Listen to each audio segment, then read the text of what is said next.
저는 개입니다. 낮아지는 겁니다. 여러분, 하나님께서 낮추시면 낮아지십시오. 하나님께서 힘을 빼시면 빼십시오.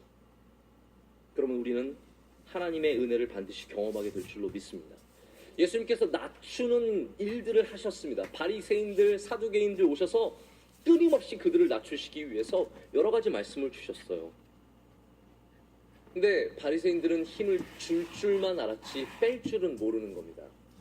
그들은 잔뜩 힘이 들어가 있습니다. 종교인들로서, 사람들에게 존경받는 사람들로서, 율법을 철저하게 지키는 완전한 사람들로서 바로 힘이 들어간, 잔뜩 들어간 사람이었고, 그렇기 때문에 하나님의 말씀이 들어갈 수 없었습니다. 여러분, 우리가 힘이 들어갈수록, 힘이 빠지지 않을수록 하나님의 말씀의 능력을 얻지 못합니다. 바리새인들과 사두개인들이 끝까지 하나님의 능력을 얻지 못하고 예수 그리스도의 은혜를 누리지 못한 이유는 그들이 절대로 낮아지지 않았기 때문입니다. 여러분, 예수님의 말씀은 우리를 낮아지게 하는 은혜의 말씀입니다. 예수님의 말씀을 읽으면서 높아지면 안 됩니다. 예수님께서 하시는 말씀을 보면서 자꾸 낮아지는 경험을 해야 바로 거기서 우리가 힘이 빼어지고 그로 인해서 은혜를 누리는 삶을 갖게 된다는 것이죠. 여러분, 우리가 낮아지는 경험을 할 때 너무 사람만 바라보지 마시고 꼭 하나님을 바라보시길 축복합니다. 사람만 바라보면요, 사람이 원망스럽고 믿고 싫습니다. 그런데 하나님을 바라보시면 그 낮아지는 경험 가운데 내게 은혜를 주시고 능력을 주신 하나님을 만나게 되는 겁니다. 그럼 오히려 그 가운데서도 더 능력 있는 사람들로서 부름받고 쓰임을 받는 것이죠. 하나님의 목적은 그냥 낮아지게 하시는 것뿐만이 아니라 그것을 통해서 우리를 사용하시고 높이시는 건데, 낮아지는 경험에서 무너지면 안 된다라는 것이죠. 여러분, 하나님이 진짜로 원하시는 것은 힘을 빼는 거예요. 기운을 빼는 게 아닙니다. 그런데 낮아지면 기운만 빠지는 사람이 있어요. 여전히 교만해서 기운만 빠지는 것이죠. 여러분, 기운은 살리십시오. 할렐루야. 기운은 살리세요. 그러나 주님 앞에서 철저하게 힘은 빼야 된다는 겁니다. 하나님께서 두 번째 모세에게 주신 낮아짐의 훈련, 힘을 빼시는 훈련은 뭐냐면 소유의 힘을 잃게 하셨다라는 것이죠. 소유의 힘을 잃게 하셨습니다. 출애굽기 3장을 보면 모세가 이드로의 장인 이드로, 미디안 사람 이드로의 양을 치는 장면이 나옵니다. 제가 이 장면을 보면서 잠깐 거기서 멈추게 됐어요. 가만히 있어봐.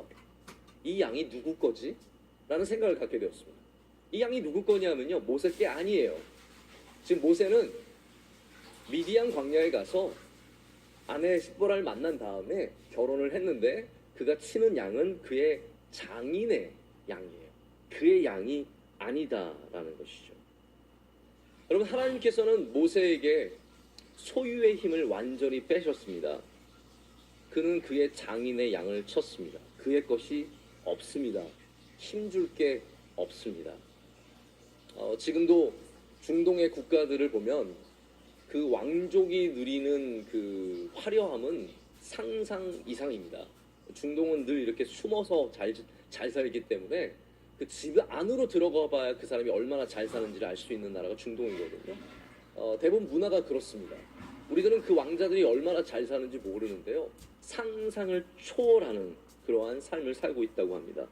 왕자, 사우디 같은 경우도 왕자가 수백 명이죠. 왕가가 너무 크다 보니까 수백 명입니다. 하지만 모든 그 왕자 수백 명이 대부분이 최고급 승용차와 최고급 요트와 어마어마한 부를 누리고 있다는 것이죠.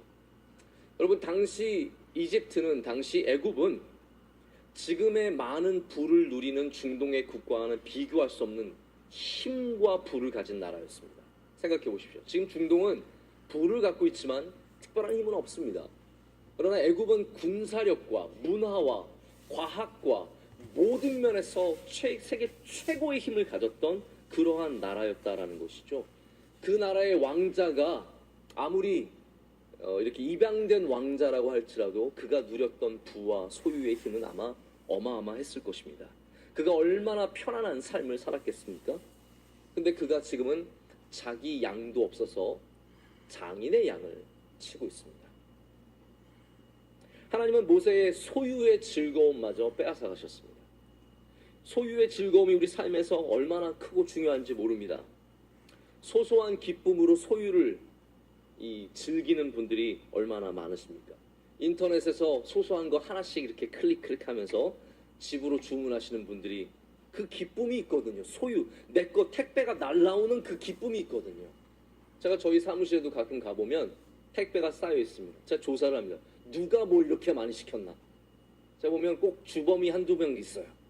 자주 뭔가를 요즘에 보면 뚝 떨어졌어요. 돈이 없어졌는지 아니면 흥미가 사라졌는지 모르겠지만 요즘에는 별로 택배로 저희 교육자들이 뭘 주문하는 게 없더라고요. 꼭 주문해서 뭔가를 사는 기쁨을 누리는 사람들이 있습니다. 쇼핑센터 가서 이마트 가서 뭐라도 하나 사야 기분이 풀리는 사람들이 있죠. 근데 하나님께서는 그 소유의 힘마저 빼시는 겁니다.